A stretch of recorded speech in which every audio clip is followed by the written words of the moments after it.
తెలుపు మువ్వల సడిని తలచుకొను దారులు ఎప్పుడు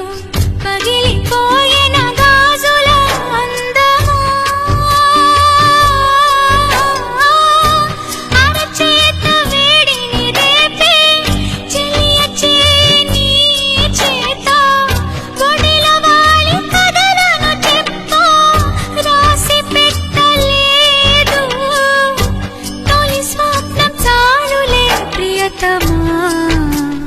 కన్నులు తెరువుమా తలచి చూస్తే తరలి దరికి వస్తా నీకై నేను బ్రతికి